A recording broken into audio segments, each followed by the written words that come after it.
The text message arrived at 2:47 p.m. on a Tuesday, just as I was reviewing quarterly reports in my corner office at the marketing firm where I'd worked for 8 years. My phone buzzed against the mahogany desk, and I glanced at it expecting perhaps a grocery list reminder from Marcus or a quick love you text like he used to send during our happier days. Instead, I found myself staring at words that would shatter my world in the space of 30 seconds. Sarah, I can't do this anymore.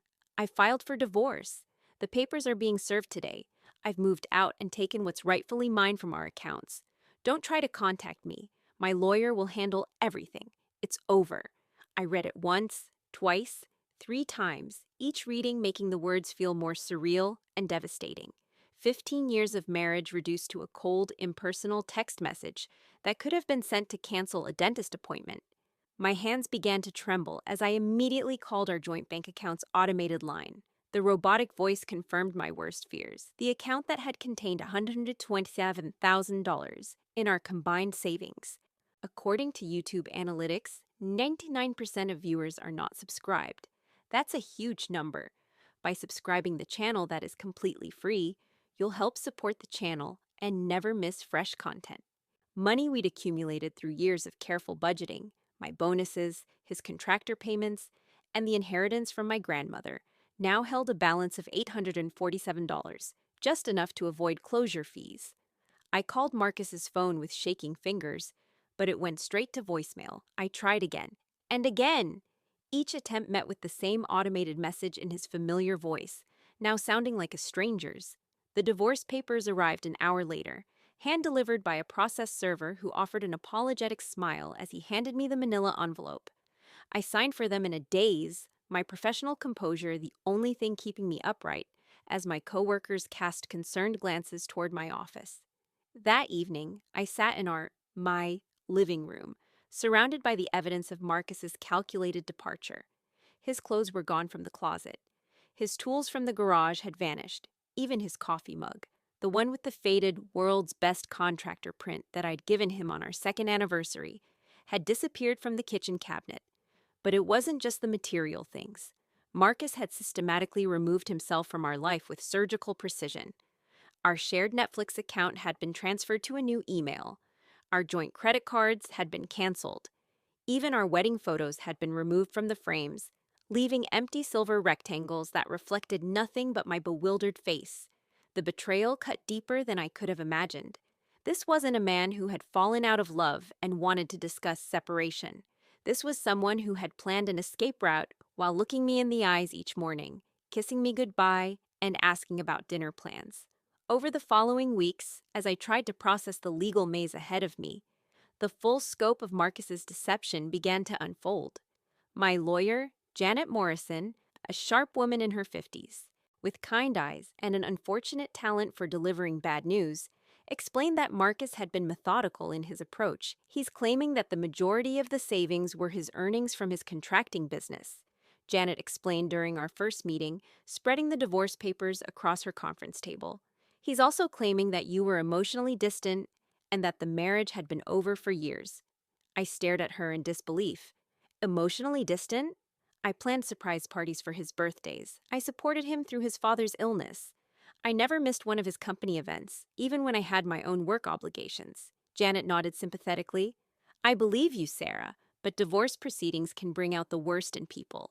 He's hired Richard Crawford. He's aggressive and expensive. This suggests Marcus has been planning this for some time. The next few months became a blur of legal meetings, document gathering, and sleepless nights. I had to take a leave of absence from work as the stress began affecting my performance. My once reliable focus had been shattered, replaced by a constant state of anxiety and disbelief. I moved into a small apartment across town, unable to afford the mortgage on our house without Marcus's contribution, and unwilling to live surrounded by the memories of our life together. The apartment was tiny, furnished with pieces from discount stores and donations from my sister Claire, but it was mine. Claire became my lifeline during those dark months. 10 years younger than me, she had always been the more impulsive one, quick to anger and fierce in her loyalty. When I told her about the text message divorce, she had launched into a string of creative profanity that would have made a sailor blush. Let me hire someone to slash his tires, she had offered only half jokingly during one of our weekly coffee meetings. Or better yet, let's put sugar in his gas tank. Claire, no, I said, stirring my latte absent-mindedly. I won't sink to his level. If I've learned anything from this, it's that people's true character eventually reveals itself. Your character is too good for this world, she muttered. Sometimes good people need to fight dirty. But I couldn't. Despite the pain, despite the anger that threatened to consume me during the darkest moments, I refused to seek revenge. Instead, I focused on rebuilding. I returned to work, threw myself into new projects, and slowly began to piece together a life that didn't revolve around Marcus's presence or absence. The divorce proceedings dragged on for nearly a year. Marcus's lawyer fought every point, disputed every claim, and made the process as contentious as possible. I was forced to spend thousands on legal fees, money I couldn't really afford, while Marcus seemed to have unlimited resources for his defense. During one particularly brutal deposition, Marcus sat across from me in his lawyer's conference room, wearing an expensive suit I'd never seen before. He avoided my eyes as his lawyer grilled me about our marriage, our finances, and my contribution to our marital problems. "Isn't it true, Mrs. Chen," Crawford asked with a smug smile, "that you frequently prioritize your career over your marriage?" I looked at Marcus then, hoping to see some flicker of the man I'd fallen in love with, some acknowledgement of the years we'd spent building a life together. Instead, he stared at his hands, his jaw set in a hard line. "I worked hard to contribute to our household," I replied calmly. "We both did. We were partners." "Partners don't emotionally abandon their spouses," Crawford continued. "Mr. Chen has testified that you became increasingly cold and distant over the past several years. The accusation was so far from the truth that it took my breath away. If anything, I had tried harder to connect with Marcus, as I'd sensed him pulling away. I had suggested couples counseling, planned romantic getaways, and made countless efforts to rekindle the intimacy we'd once shared. But I said nothing. I answered their questions with dignity, told the truth, and let the record speak for itself. The final divorce decree was granted on a rainy Thursday in November, almost exactly a year after that devastating text message. In the end, I received a settlement that covered less than half of what Marcus had taken. The judge ruled that while his methods had been regrettable, there wasn't sufficient evidence to prove that the money wasn't legitimately his. I walked out of the courthouse feeling hollow, but strangely relieved. It was over. I was free to move forward. What I didn't know was that Marcus's story was just beginning. The first sign that karma might be stirring came 3 months after our divorce was finalized. I was having dinner with Claire at our favorite Italian restaurant when my phone buzzed with a Facebook notification. Someone had tagged me in a post. I almost ignored it. I'd been tagged in sympathy posts and updates about Marcus before, none of which I wanted to see. But curiosity got the better of me. The post was from Jennifer Walsh, a woman I barely knew who had worked with Marcus on a few contracting projects. The message was brief but explosive. "Ladies, beware of Marcus Chen. He's a liar and a cheat who will steal your money and break your heart. He did it to his ex-wife, and now he's done it to me. Don't make the same mistake I did." I stared at the post, my pasta growing cold on my plate. Below Jennifer's message were dozens of comments from other women, each sharing their own story of Marcus's deception. As I scrolled through them, a pattern emerged that made my blood run cold. Marcus hadn't just been unfaithful during our marriage. He had been systematically targeting vulnerable women, romancing them, and then stealing their money before disappearing. The stories were eerily similar to my own experience, down to the sudden disappearances and the cleaned-out bank accounts. Jennifer's story was particularly heartbreaking. A recent widow with 2 young children, she had met Marcus 6 months after our divorce was finalized. He had swept her off her feet, moved in with her within 2 months, and convinced her to add him to her bank accounts so he could help manage her finances. One morning, she woke up to find him gone, and her savings, including the life insurance money from her deceased husband, missing. Like me, she had received nothing but a text message explanation. But Jennifer had done something I hadn't. She had hired a private investigator. The investigator's findings, which Jennifer had shared in her post, painted a picture of Marcus that I barely recognized. Far from being a successful contractor, he was heavily in debt. His business was failing, his equipment had been repossessed, and he owed money to suppliers across 3 counties. The money he had taken from me, our money, hadn't gone toward starting fresh. It had gone toward paying gambling debts and financing a lifestyle he couldn't afford. But the most shocking revelation was yet to come. The private investigator had discovered that Marcus was already living with another woman, a recently divorced real estate agent named Patricia, whom he had convinced to invest $50,000 in his expanding business. As I read Jennifer's post and the comments from other women sharing their experiences, I felt a strange mixture of vindication and sadness. Part of me was relieved to know that I hadn't been crazy, that the man I had loved and trusted really had been living a double life. But mostly, I felt heartbroken for all the women who had suffered because of his actions. Claire, reading over my shoulder, was less philosophical. "This bastard is running a con game," she said loudly, drawing stares from other diners. "We have to do something." "Like what?" I asked, though I could see the wheels turning in her head. "We organize. We fight back. We make sure every woman in this city knows what he's really about." And that's exactly what we did. Jennifer's Facebook post became the catalyst for something Marcus had never anticipated: his victims fighting back. Within a week, we had created a private Facebook group called Marcus Chen Survivors. The group grew quickly as word spread, attracting not just his romantic victims, but also clients he had cheated, suppliers he had stiffed, and even former friends who had loaned him money they never saw again. The stories that emerged painted a picture of a man who had been running elaborate cons for years, possibly even during the early years of our marriage, when I had believed we were building something real together. But it was Patricia, his current victim, who provided the information that would ultimately bring Marcus's house of cards crashing down. Patricia had been suspicious of Marcus from the beginning. He had moved too fast, asked for money too quickly, and his stories about his business success hadn't quite added up. When she saw Jennifer's Facebook post, she reached out immediately.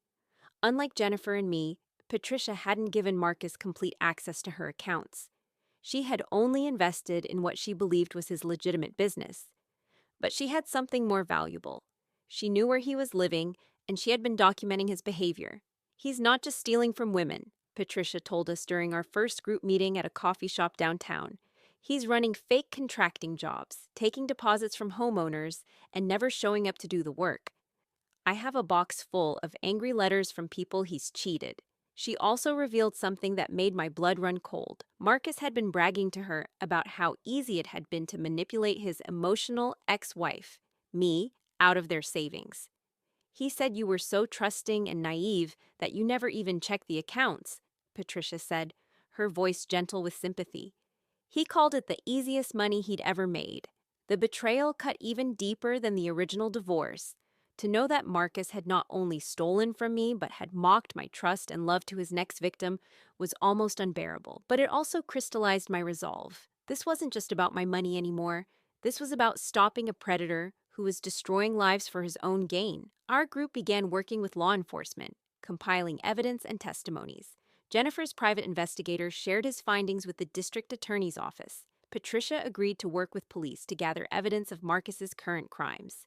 The net was closing, but Marcus seemed oblivious to the danger. According to Patricia, he was already talking about his next target, a wealthy widow he had met at a home improvement show. The end came swiftly and dramatically. It was a Tuesday morning, exactly 2 years after that life-changing text message, when I received a call from Detective Rodriguez, the officer who had been investigating Marcus's case.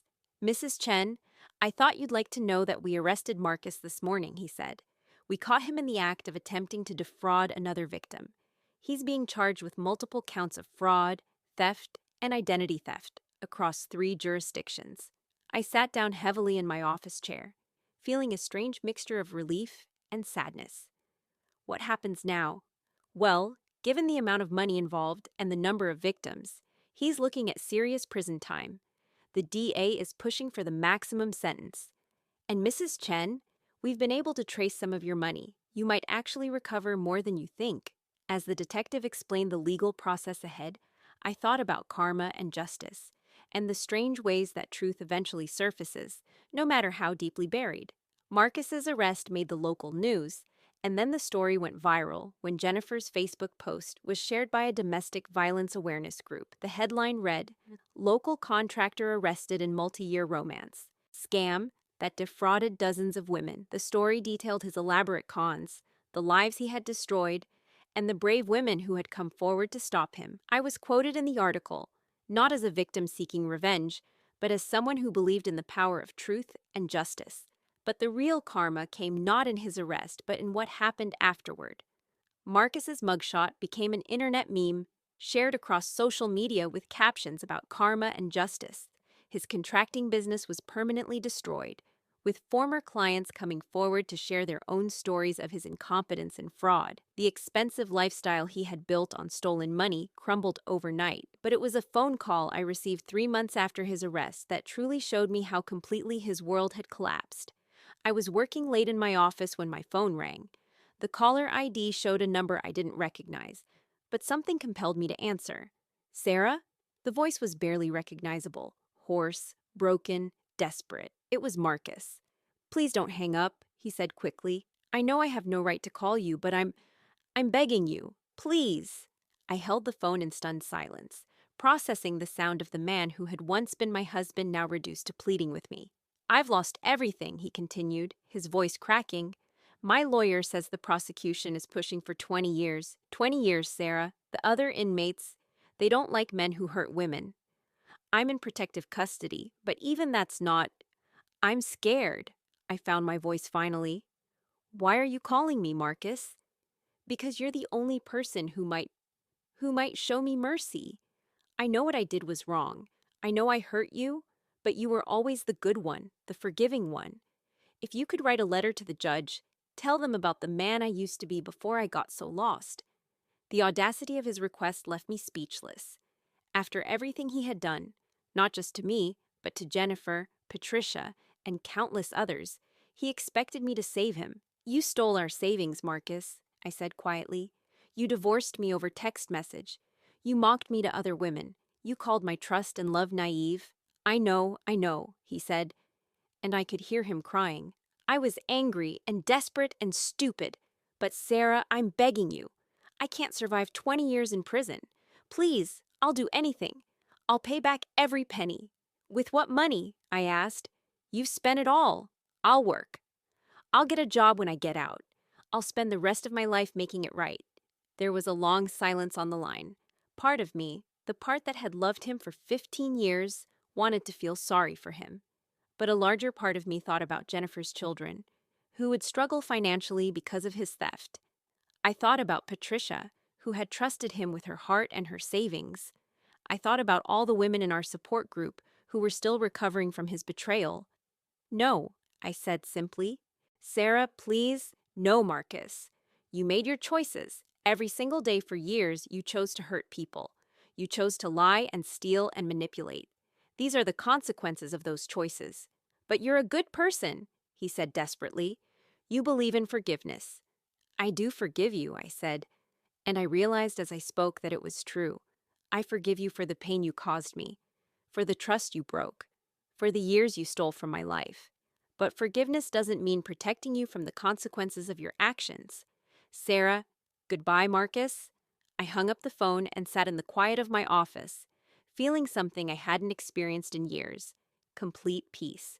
The trial began 6 months later. I didn't attend most of it, but I was there for the sentencing. Marcus looked thin and older, his hair gray at the temples, his expensive clothes replaced by an orange jumpsuit. When the judge read the sentence, 18 years in federal prison with the possibility of parole in 12, Marcus collapsed in his chair. His lawyer had to help him stand as he was led away. I felt no joy in his downfall, but I felt justice. Not the kind of revenge that leaves you empty and hollow, but the deep satisfaction that comes from knowing that truth has a way of surfacing, that lies eventually crumble under their own weight, and that people who hurt others will ultimately face the consequences of their actions.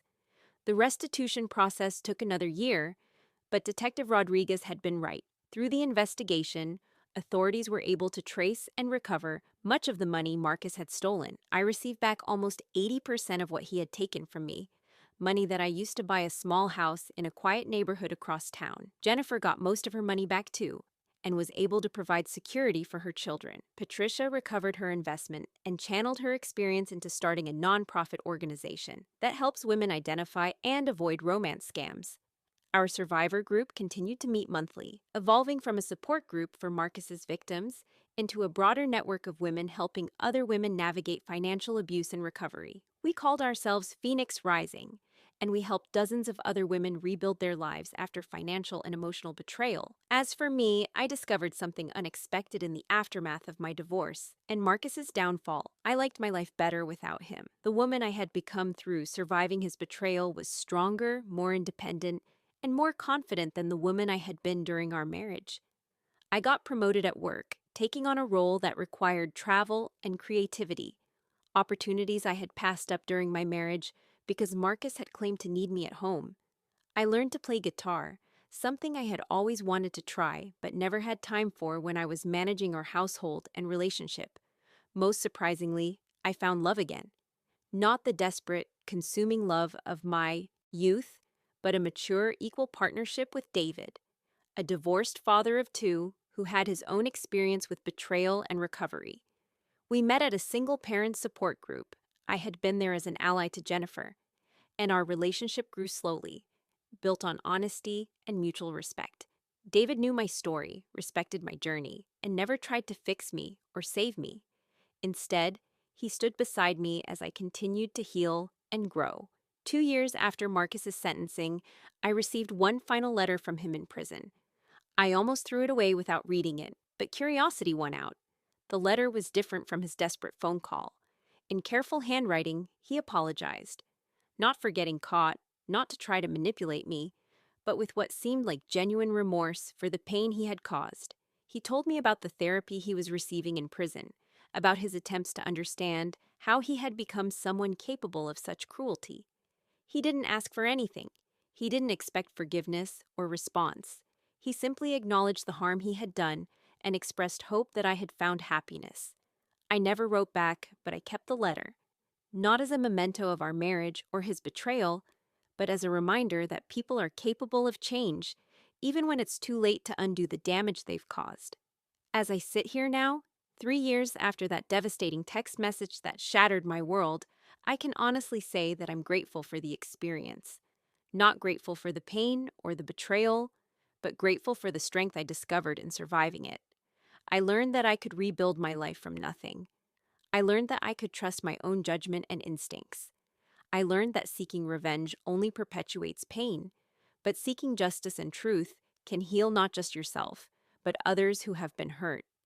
Most importantly, I learned that karma isn't about cosmic revenge or divine punishment.